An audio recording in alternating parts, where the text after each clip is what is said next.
All right, we got a great show for you lined up today, but first a word from our sponsor. Today's show is brought to you by George Russell. Here he is with more. Hi, George Russell here, and I'd like to talk to you about my new exciting venture, George Russell's Sorry Service. Have you ever disappointed or alienated yourself to a friend, family member, or an entire community through actions that you felt were correct and warranted at the time, but later, when the red mist settled, were revealed to be pure insanity on your part? Well, I have. Which is why I'm launching the George Russell Sorry Service. The George Russell Sorry Service is a brand new app that features a digital template of sorries for every occasion.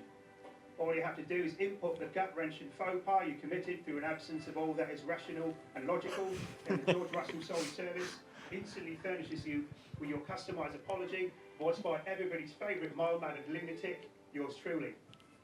I'm sorry I got drunk and threw up at your grandmother's funeral. I'm sorry I forgot to pick you up from work and you were subsequently abducted by aliens who then used your body like an amusement park. I'm sorry I shit my pants in bread. We've all made mistakes, and sorry can be the hardest word to say, so let me say it for you. I'm sorry I conned you into giving me one of your kidneys and then sold it on the black market. Passive aggression, sarcasm, all the sorries you need are right here, even the ultimate. The racing driver's apology. I'm sorry you drive like you've been recently kicked in the head by a horse Valtteri. I'm sorry you have the spatial awareness of a block of cheese Valtteri. I'm sorry you're about as fast as a snow spark Valtteri. So, the next time you drop yourself in a steaming mess of your own making, pick up your phone and download the George Russell Sorry Service.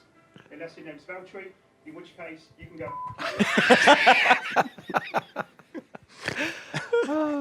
George Russell there. Fantastic. That's an important service. I love it when a driver gives back. Good for you, GR.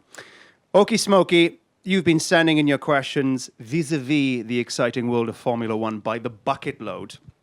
And I'm delighted to inform the people who will be answering them with aplomb, intelligence, and a very apparent lack of bush beating, if I may, are, of course, David Coulthard and Billy Monger. DC, you big lollipop. Billy, you creamy bap. How the devil are you both? Well, I'm wiping tears from my eyes at George's confessional app. I'm definitely going to download that because I spent a lot of my time saying sorry. Billy, how are you? I'm all right. I'm better for listening to that, yeah. Well, thank you. Thank you for saying that. And I tell you what, a particularly throbbing hello to you, Billy. It's so great to have you back on the marbles. You've been a busy boy of late. May I congratulate you on your work with Comic Relief. I mean, for those who are not aware, Billy walked, kayaked, and cycled 140 miles across England. It was a breathtaking display of grit and stamina. Well, yeah, I suppose you could have popped in a little bit of Wales there, Billy, but, you know. A bit further north. And a little bit of Scotland as well, Billy, but maybe next time. A bit to the west. And a little bit of Northern Ireland as well, Billy. Okay. But apart from that, what a fantastic thing you did. I mean, it looked like it took quite a lot out of you. Have you recovered? Yeah, it was a pretty good thing. Pretty good thing. Just imagine how much he would have raised, actually thinking about it, if he'd gone to Scotland. He would have lost donations. He would have gone there having raised, what, you raised a couple of million? Just over 3. Just over 3. He would have entered Scotland with 3 and left with minus 300. It's just... But I would have had tartan on. Yes, you would have, definitely. You'd be skipping out to Highland Fling. Just blows my mind, Billy. It really, really did. It's an extraordinary thing to have done, an amazing thing to watch. What was the hardest discipline for you? The cycling. The cycling, yeah, all day. Yeah, just didn't know how to do it since becoming a double amputee. So it's like full relearn it all. And it was the one that was like 112 miles of the challenge with cycling. So, yeah, it battered and bruised me. Amazing. But as you just said, you raised over £3 million. 0 commission. He's big heart. Big heart Billy, we call him. For anyone who missed the programme, it's called Billy Munger's Big Red Nose Day Challenge. Where can it be found? BBC iPlayer. Still BBC on. iPlayer. Okay, excellent. Still on there. And you can still donate? Yeah, still donate till about September, I think. Excellent. All right. I'm Peachy Keen, so let's get into this, guys. First up, Ziggy Sparks. It must have been sobering for Checo being left out to lap 300 in Portugal. It looked like a very clear indicator of his role at Red Bull for 2021, is it difficult for a driver to accept they're a number 2 in a team? Asks Ziggy Sparks. Why are you looking at me? I got Okay. a turn in my eye, I'm not. Okay. So I think that, of course, every driver wants to be number 1. Every driver is focused on winning. But there's times where you're just, for whatever reason, not as quick as your teammate. And in those situations, if you're a rational person, the greater good, the team as a whole, the results for the team, that's so important. So, I've moved over for teammates when instructed. I didn't make it an easy conversation. But in the end, rationally, you realize that it's important to play the game. And without your team, you'd be sitting there on the grid in your race suit on the tarmac. You need your team to give you a car. So I think that Checo understands it's a great opportunity to be at Red Bull. Never going to be easy alongside Max. I think he's doing a brilliant job, all things considered. And he is the conservationist when it comes to making tyres last. So if anybody leaving him out there that long, that was the obvious thing to do. But would the thought ever cross Checo's mind that the guy on the other side of the garage is better than me? Would a driver allow himself to think that? I mean, I think Checo's quite realistic about it's a new team. Like, you're not going to see the best of Checo 3 races into a season when he's moved teams and all that transition period that he's in. When it comes to the end of the season, the last few races, and if he's still getting beaten consistently by Max by a comfortable margin, then he might sit there and have to reflect and go, okay, maybe this guy is just a little bit too good for me, which is obviously a tough thing to do as a competitor in any sport. But I think it's way too early to kind of read into that. I think he's doing a great job so far. He's doing exactly what the team brought him in to do. Yeah. Gurdeep has been on. How disappointed should Max be that Hamilton won in Portugal? Is the pendulum swinging back in Mercedes' favour? Looks that way to me, Billy. What do you think? Yeah, I mean, obviously at the start of the season, everyone thought Red Bull got the best car. That means Max is going to have his best chance of winning a championship. And it's still the same now. But why would people doubt that Mercedes can bring it back if they want to? We've seen them do much more special things over the years. The fact that they're now facing a little bit of adversity doesn't change what they've done for the last 7 years and been serial winners. So I think it was kind of, in my head, I always thought Mercedes would claw the gap back somehow. 3 races in to be ahead, I think, just shows what a great team they are and how quickly they've got on top of what they've got underneath them and the package they have. But it's not over. No way. Far from being over, but I don't know, DC, are we foolish to even think Mercedes can be beaten? No, because history would show that whoever is dominant for however long, it will change at a certain point. We saw this week a raft of announcements that a number of key people from Mercedes HPP, High Performance Engines, HPE, they're joining the new division at Red Bull, which is going to be responsible for developing the Honda package going forward. So people at a period of time want to evolve and want to grow into different roles, and it's an industry where headhunting, it's a very evocative thing, isn't it? To be approached and to be courted when you've been with a company for 10 years or 15 years. Wooed. And it happens over a period of time. So all kudos to Toto to have managed to keep together his core senior team for so long. But inevitably, people's energies run out and things change. Yeah, it's interesting. So there could be people working at Mercedes that feel, you know what, we've done it. Mission accomplished. I'm going to go elsewhere and see what else is there on offer. Yeah, I think it's twofold. One, is an element of that. Two, is an element of Lewis Hamilton will not continue to drive forever. Take Lewis Hamilton out, then is Max going to beat Valtteri? Well, he did at the weekend. So the chances are that if that is their lead driver, unless they bring in a George or someone that can get in front and replace where Lewis is, then it will change. The margins are so small that in the case of what we're talking about right now, Lewis is the margin that's making the difference. Because if you look at where the other car is, it's behind.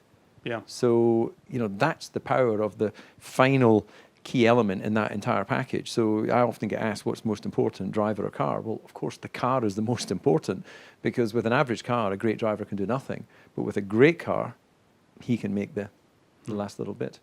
Nice, very nice. Deborah Craven would like to voice a concern. I've been a bit worried that the Fonz, Fernando Alonso, had made a terrible mistake returning to F1, but then Portugal happened. It looks like there's still some juice in the tank where the sexy little Spaniard is concerned. All right, Deborah, keep it in your pants. Yeah, what do you think, boys? He definitely shows some form. It was like, yeah, there's the old Alonso. That's our guy. Well, I think DC said it many times that you either got it or you haven't, and talent doesn't fade away. He's got more and more experience. Okay, he's been out of the sport for a little while, but he's still quick, and it's going to take him a couple of races, like we've seen, to kind of get on top of how Formula One has adapted and changed since he's been away. But I mean, you can't deny that a two-time world champion eventually is going to start delivering world championship sort of class performances, and that's what he's doing. Sebastian Vettel. Okay. No, sorry. I meant to think that. What do you think? What is it with this podcast and DC and Seb Vettel? All the clips I've seen, it's a love-hate relationship, is it? No, I love and respect Sebastian. There is no hate at all. There is nothing but racing respect. But equally, we are here charged with giving our opinion based on the experience we have. And anyone who says that he's had a incredible ride of, on the crest of a wave the last couple of years is of another planet and is not seeing the results. He's being outperformed by his teammate. I would love to see Sebastian deliver. I'd love to see him back. I'd love to see him doing that crooked finger thing on the podium, because it was so inspirational. Yeah. To so many around the world. So yeah, let's get behind and Sebastian Vettel for president. Yeah, nobody's enjoying this. This very long downturn in form. Nobody's enjoying it. Most of all, Seb. It's difficult to watch, isn't it? Yeah, and I just want to pick up on what Billy was saying about Fernando. And again, I absolutely agree. It can only be a matter of time, or can it? Oh, you arched a brow then, DC. Well, because I'm now actually getting a little bit concerned that maybe what we're witnessing, as we did with Michael when he came back after a period out of the sport, that when you go off the boil, it's quite difficult to get back into that scenario. Whereas Lewis has been in Formula One since when, 2007, I think, or 2008. And what did he had one Grand Prix off? Yeah, from Sakir last year. for coronavirus. The coronavirus. So, and then he said he felt a bit rusty when he came back, and part of that, I'm sure, was the physical aspects of that the virus. But I think it's difficult to find the timing, because it must be. If you look at other sports, golf, by way of example, the ball doesn't move until you hit it. So it's not like you're dealing with a moving target. You're dealing with, it's not like baseball or basketball when there's other dimensions. And look how difficult that is to be consistent. Yeah. It's a tiny little ball that you just have to hit into a tiny little hole about a kilometre away from where you're standing. How hard can it be? How difficult can it be? Imagine if people were throwing the ball at you. Derry Pike is asking, with great brevity, Yuki Tsunoda, is this kid the real deal? Billy? I raced Yuki back in 2019, and I didn't think he was the best that I'd ever come across. But the rate of improvement has impressed me, I'd say. Like going from Formula 3, where he wasn't winning championships or finishing on the podium regularly, and then stepping into F2, and it looked like he found another level, and then he went into F1 and got points in his debut. So you can't knock him for... He's still young. He's still developing himself. So hats off to him. Max was 17 when he started in Formula 1. I'm a great believer if you're good enough, you're old enough. And does he make your spidey senses tickle? Do you think this kid has got it? He has not made any eye contact with me at any point, and I've literally got to the point where I'm doing star jumps in front of him as he walks down the paddock. It's like we don't exist. I know you've been hanging out with him, and I know you gave him booster cushions so he could look you in the eye. But it's a bit overwhelming for him. It's bigger than he was expecting. I actually interviewed him a couple of days back, and he is unlike any driver I've ever met. I asked him what he's enjoying about F1 the most, and he said the catering, which blew my mind. That's brilliant. It's such an unfiltered joy. Check this one out, DC. He said in his day-to-day life, he wasn't really into cars. If someone was to ask him how much horsepower an F1 car has, he'd reply, "What's horsepower?" DC's not looking impressed. For anybody who's listening in, come on, that's great. That's a lot of fun right there. Well, yeah, if you're doing stand-up. He's a Grand Prix driver. I knew he was going to hate this. I just knew it. Well, look, it's a serious business. I take it seriously. And the reason I no longer race is because I can't take life seriously, which is why I talk so much bollocks. But when I was racing, it was the single most important thing to me. And, you know, I don't get that. I don't get that. I think a lot of the younger guys now that are coming in so young with such a sort of magic carpet ride that they haven't actually had time to take stock of how fortunate they are. Now, I mentioned Max coming into Formula One at 17, but, you know, Jos was no sort of, you know, cuddly, kissy daddy bringing him up through. Jos was a hard taskmaster, had him out in horrible conditions on slick tires and all the rest of it, you know, grooming him, you know, to be tough and resilient and to understand that you get one shot and you're going to make the most of it. I just worry that some of the younger drivers arrive on a magic carpet of you're wonderful, we'll make everything proper and special and cuddly for you, and they come with physios and they come with their own private jets and that sort of thing. You know, whatever happened to sleeping on sofas and the back of vans and helping the mechanics strip and clean your car? You know, that's what a lot of young people ask, well, you know, what should I be doing? I said, live with your team for a few months. Really, you know, to become part of your team. It's not turning up and going, hey guys, how are you? Hey, thank you so much. It's living with them. It's being with them. That, you know, I think, and you can say maybe it's an old-fashioned view, but I'm, you know, saying the same thing to our 12-year-old son. You know, you got to understand what it's like to do an all-nighter. And I'm not talking about the party sense. I'm talking about, you know, rebuilding a car when you've crashed it. You spend all night with your guys. That'll focus your mind in not doing it again. Well, that sounds fantastic, but it's very much a driver's point of view. As a presenter, to interview somebody like Yuki the other day, it just kind of blew my mind. I'm not saying that the drivers I normally interview are boring, but they're definitely not like that. It was a breath of fresh air, but it's really pissed you off, Casey, hasn't it? He's definitely out the box. Let me Yeah, predict definitely. This. Let me predict this. If he ever wins a Grand Prix, and I hope he does, wonderful thing, but I will predict he'll never win a championship. Whoa, you committing to that? I think that's a fairly safe one, isn't it? What's the punishment if you get it wrong? Yeah, what happens if you get it wrong? I won't, so we don't need to waste any time. I won't get it wrong. He's going to Who are pay you, Michael for... Schumacher, without mentality? No, I won't. I'm never wrong. No, but in this case, there's a number of drivers out there that I think we can all accept are great and they deserve their opportunity and they've earned that right. DC, he's 3 races into the season. Guy could get a few podiums this year. Next thing, we're like, wait a minute, this kid's the real deal.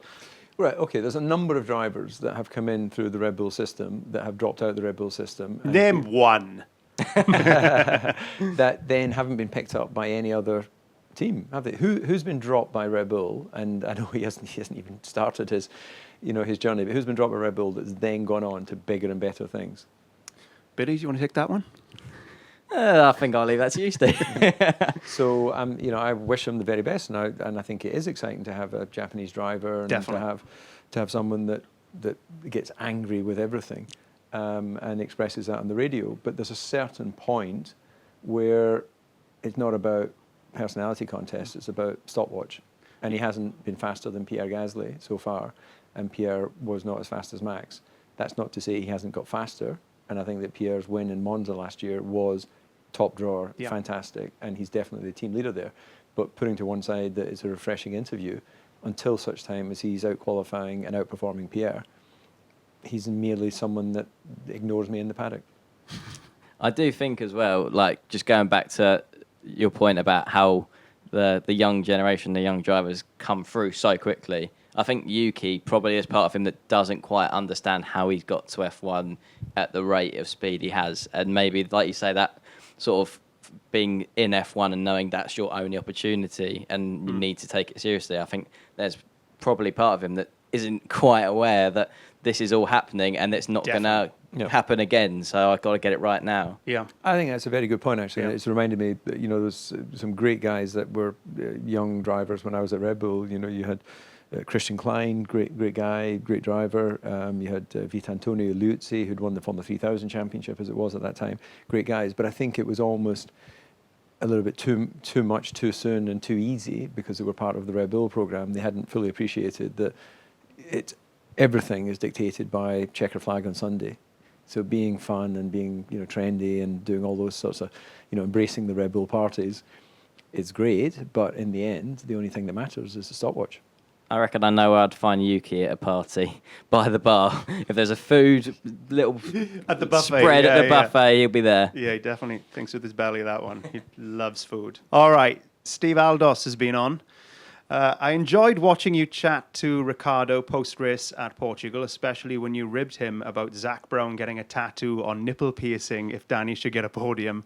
My question is, if you had to get a tattoo of a Formula One driver, who would you choose and where would you put it? That's an insane question. I love it. Billy? Where would I? I've not got any tattoos. Okay. I reckon I'd put it. Well, who are you getting first? Who am I getting first? Okay. I might go Danny Rick.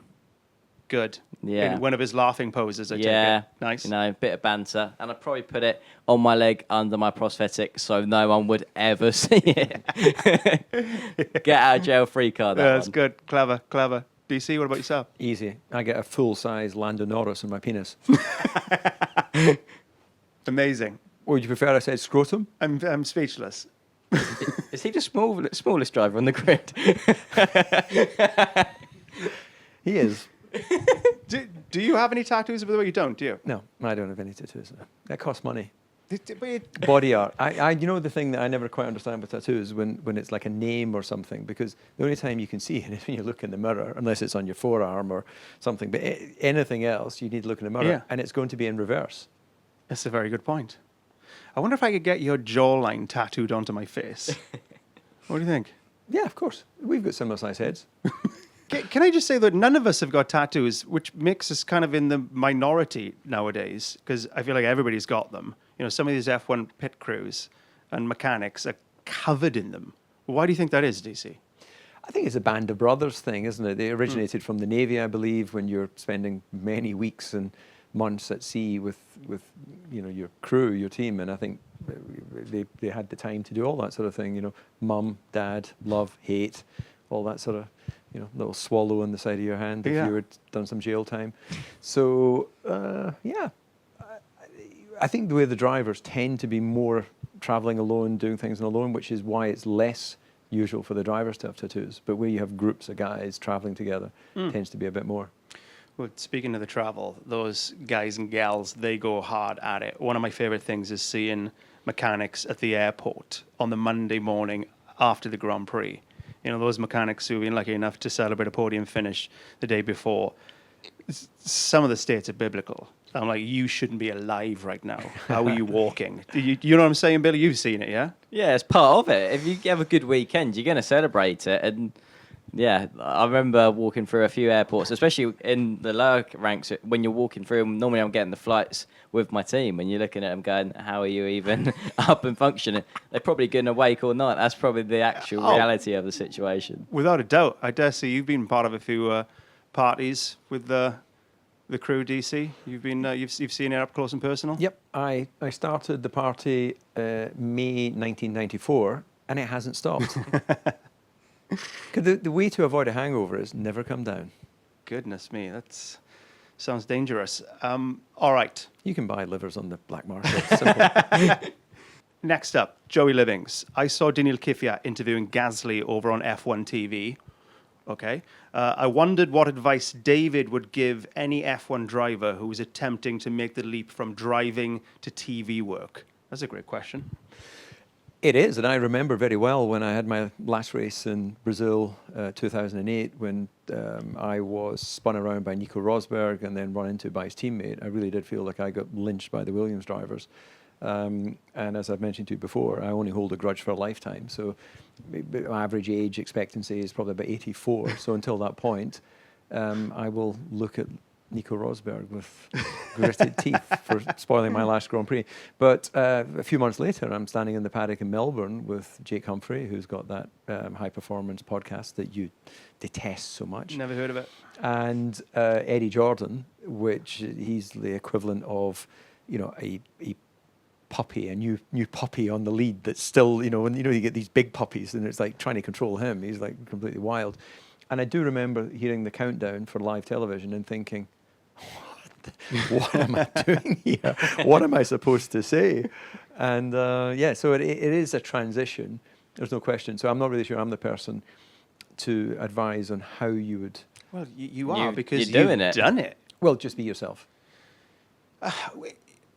Have you been surprised by the success and, dare I say, fun you've had in this chapter of your career? I hate it. Why are you saying it's fun? I absolutely. It's literally from going live to finishing, it is an endurance of pain and suffering. Come on, be serious. You do love it. Yeah, of course I do. Well, I love life. So if you come from the basis that everything is a potential, opportunity to enjoy, to share. I love being part of a team. So, this podcast, the Channel 4 show, is produced by Whisper TV, of which I'm a shareholder and one of the founding investors. And that was not about a passion for television. It was a passion to want to work with like-minded people. And that's about trying to deliver Formula One quality, but in a way that allows people to be themselves and to allow personalities to shine through. In the end, we all have a job to do, and we've got to get on air and we have to deliver something which is professional. But that doesn't mean that we can't have fun while we're doing it. Cool. We definitely have fun. What about yourself, Beamer? What is it about TV that's captured your imagination?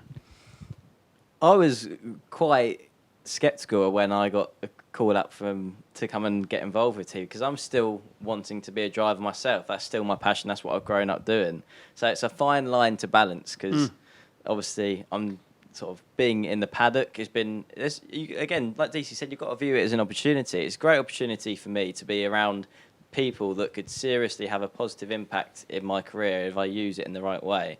And to learn off of people like David and Mark. I've got invaluable experience from just picking their brains about certain things and using that to benefit me in my own career in motorsport. So I think as much as it was easy at the first to be worried and skeptical about what it's going to be like, new experience, the other side of the mic, and kind of, I think the one of the hardest things was, like, I'm still a young driver. I've, like DC and Mark, they've done their career, they've won Grand Prix, they've done their bit.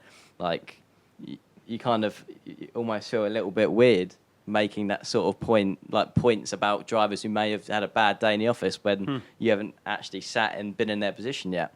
Yeah, but you're a racer, though. You've raced for years and years Racing's and years. Racing. Yeah. I think that if you've raced through karting, or for me, it's not about having to be a Grand Prix driver to have an opinion on racing. It really is. Racers know there's a band of brothers and sisters. I've got to mention that, of course, because of W Series, and that will be on the undercard of Formula One this year. Yeah. But we're all connected by a common vision through this little aperture in your crash helmet, that when the visor comes down and the lights go out, they say the BS stops, and you got to go racing and seeing opportunity and creating opportunity. I think best summed up by Ayrton Senna when he was asked about some of his best memories and his toughest teammates. He talked about karting. He talked about Terry Fullerton. He didn't talk about Alain Prost. That was probably to give him a little bit of a slap on the back of the, whatever, the side of the cheek with his gloves. But it's so pure, and it's so without politics, without really the complications that come with higher level racing. Therefore, I don't ever listen to Billy and go, well, what do you know? I look at him and go, yeah, he's speaking a language that I understand. I just happen to be a bit older and had a few more crashes along the way. Coming from my own point of view, I look at Billy and I think, he's very good at doing TV. Very good. Thank you very much, mate. I mean, yeah. Learned from the best. Who's that? I don't know. Well, that brings me on nicely to my next question, which is from Steve Jones, me. Who is the best presenter you've worked with? David Coulthard. Well, present company, not excluded. Not excluded. Okay. Well, if I, put to one side the present company. No, don't include me. Well, but then that's awkward, because I'm hardwired to say what I think. He's been put on the spot, Billy. Can you rub his neck? I was going to say. Who's the best presenter you worked with? I want you to say it. I want to see the words coming out of that mouth. Susie Perry. Get Obviously, I'm joking. She's fantastic, but it just rattled me when you said that then. Susie's a great presenter. Look, just because she's more of a man than you are. Get She's over it. more of a man than you'll ever be. All right, DC. Well, he didn't say Jake, and that's something. All right. Next up, from Bernard Trust. Steve, why does Christian Horner keep calling you sex box? Well, firstly, because he's a bastard who has no respect for me.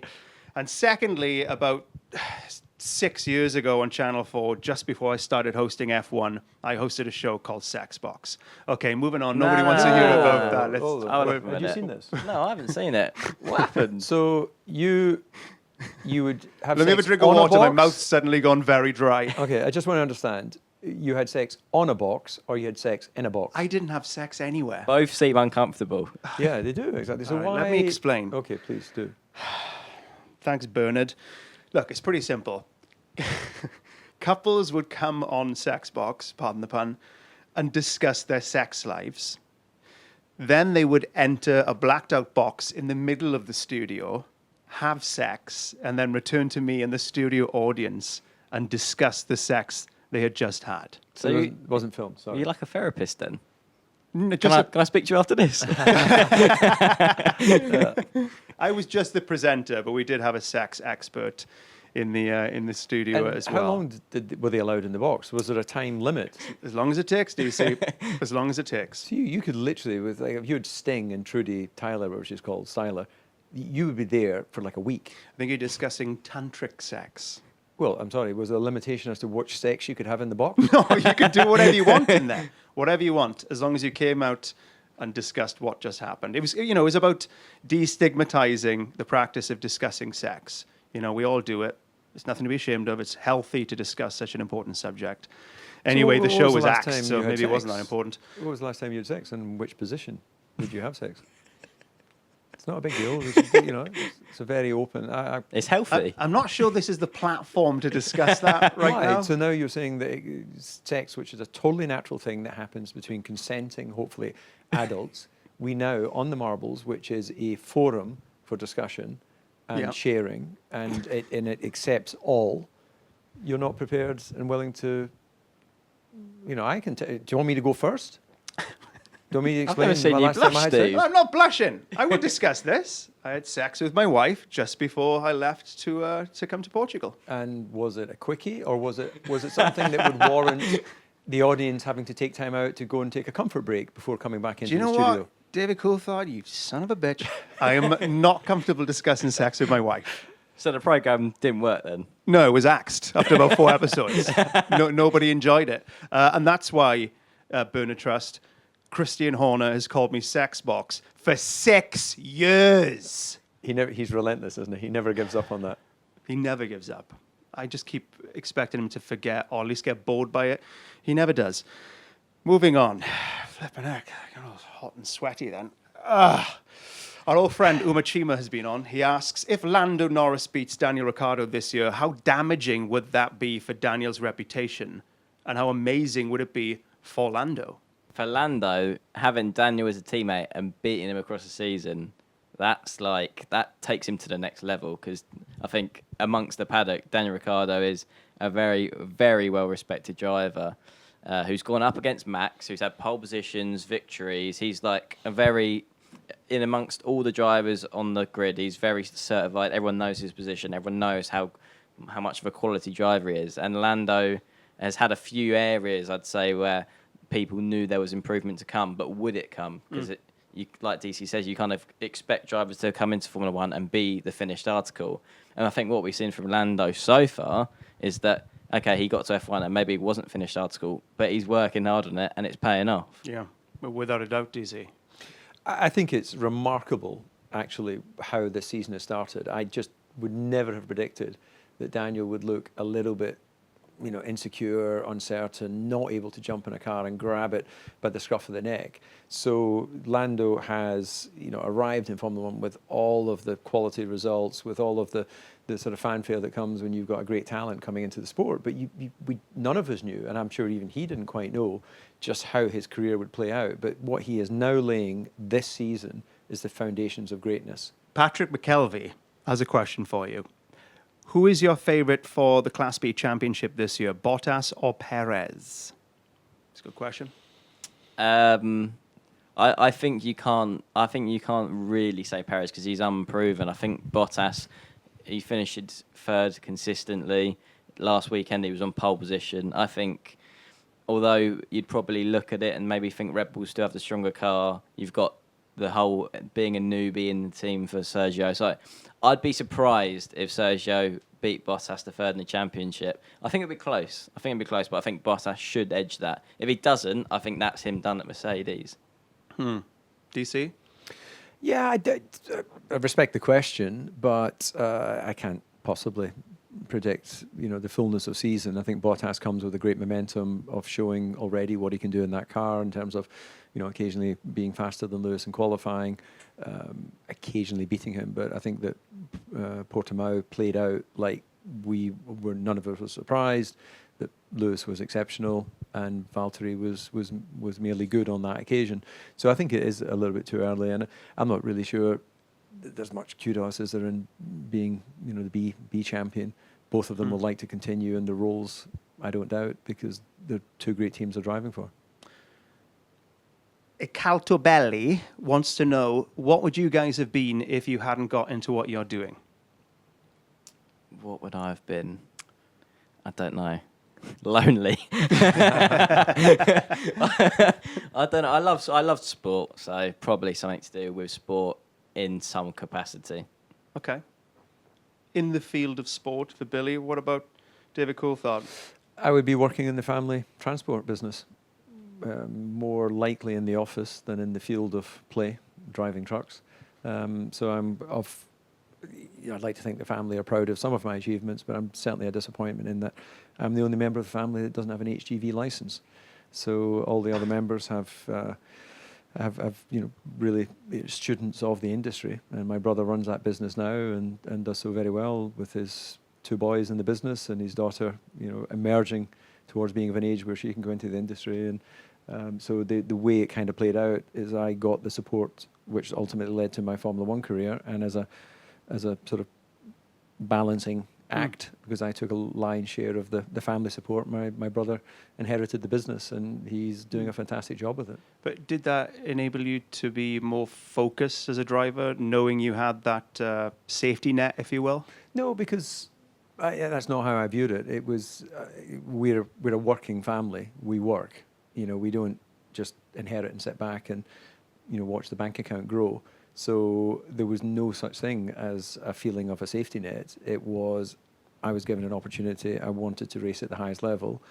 Circumstance and opportunity allowed that to be Formula One.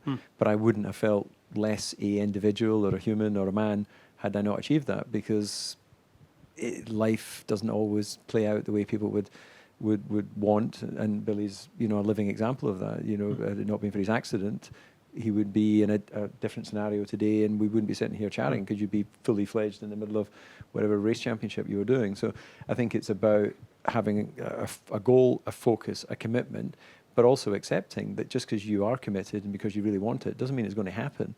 And if your life is so dependent on one thing happening, then I think you're missing a vital part of what enables. If you look at many of the very successful people in life and business, they didn't just go straight to, A to Z.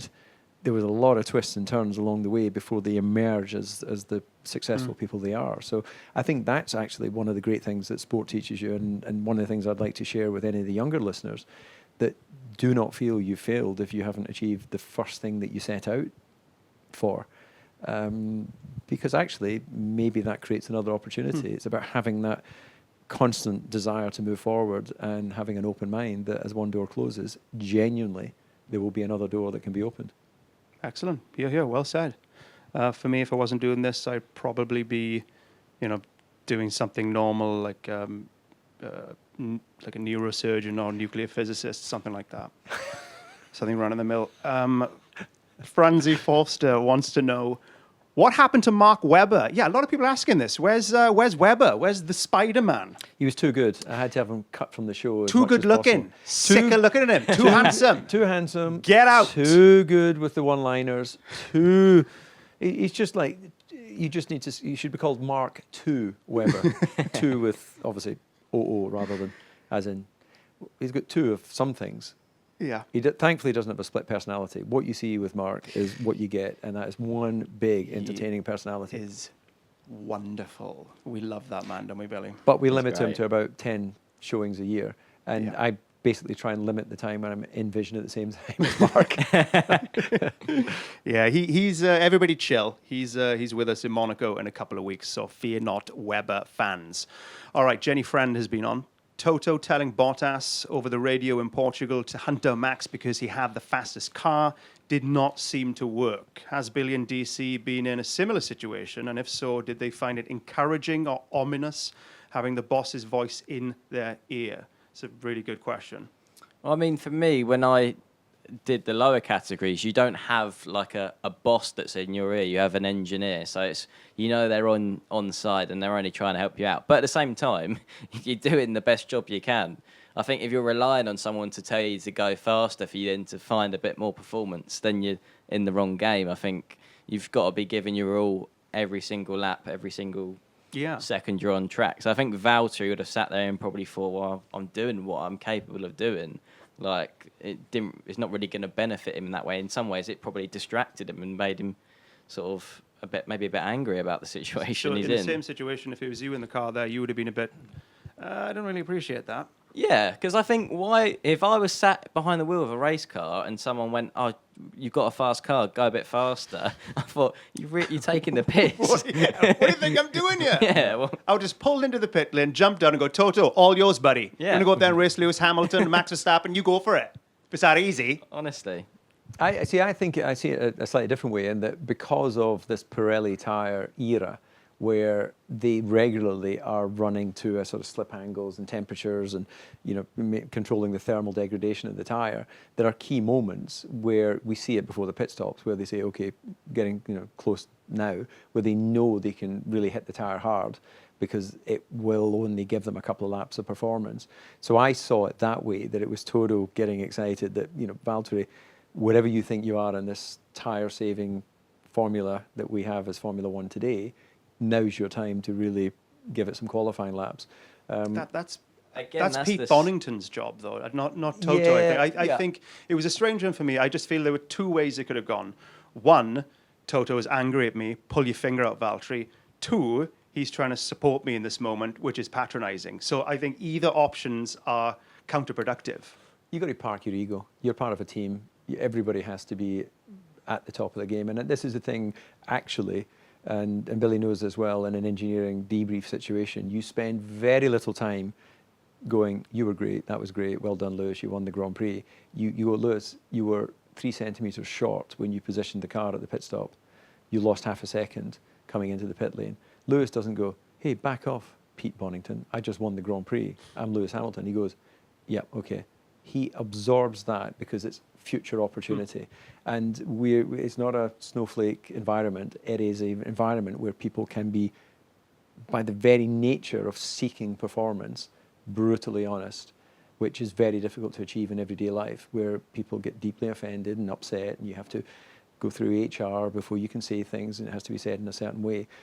There is a reality check to the nature of the debriefs. People get to the point where they'll look around and go, good, good, good, not so good, and he'll explain why it's not so good, and people take it on the chin. I love that honesty that's within that debrief. It happened, coming back to your question, it happened to me once, and I was at Red Bull, and it was suggested I should go a bit quicker, or push now. And I went on the radio and said, that's a good idea. Sarcasm. People love that. Yeah, exactly. I hadn't thought of that one. Because in that formula, we pushed all the time because we weren't thermal degradation limited. We did pit stops for refueling. So literally you sprinted you went as fast as you could until the last stint. And then if you're track position, you could manage things a bit more. So it was a different era. Got a last one from friend to the show, Rob Bortkiewicz. He's been in touch. Catalunya has been used as a testing track for F1 many times. Does this make the weekend less enjoyable when the Grand Prix arrives? It's a really good point. Does it get a bit samey out there for you drivers? Well, they've changed it this year, so there's at least one corner on the track that's a bit different. Yeah. But in general, if you do a circuit year after year, lap after lap, pre-season testing after pre-season testing, I imagine that you sat there and you feel like you know the place like the back of your hand. But at the same time, you've got to be able to have the sort of clarity of thought to go, even though I've done 1,000 laps of this place, there's still a little bit more performance somewhere around the lap. So I guess from a elite level F1 racing driver, that's probably how you've still got to have that desire to find an extra 100th or two. But yeah, you can see why people would think it's just going to get boring. Yeah. Yeah, I when I read the question, I thought, yeah, it's a really good point. I mean, possibly DC, you're like, oh, I've done like 400 laps of this circuit now. Yeah, but every lap is an adventure. Every lap is different. The track evolves. Lap times are different on any given day. The temperature of the circuit, the compound of the tires. So it's never exactly the same. And maybe I can put it in terms that you may understand better. Putting yourself back in that box of sex. Every time is a little bit different. The position, the actual position of entry may be the same, but the actual physical action and the interaction changes depending on whether you're feeling more vulnerable or whether you're feeling slightly more sort of Tarzan or whether you're feeling... Exit speeds change. Exactly. That's a very good point. I wish I'd had you on the show, DC, as a celebrity sex boxer. Well, let's bring it back. Yeah? I'll go in the box. Well, you've got a production company. If you want to relaunch Sexbox, then I'm sure Billy will present it. 'Cause, I already got my fingers burnt with that one. Okay, that about does it. Thank you for sending in all your questions. Thank you to Billy and DC for answering them with such elan, such eclat. It's time for us to lock on the marbles in its GIMP cabinet for a couple of weeks. If you like what you've heard, then do those things that people who like podcasts do. Until next time. May the downforce be with you, and may all your flags be checkered. Goodbye. Give us a 5-star review.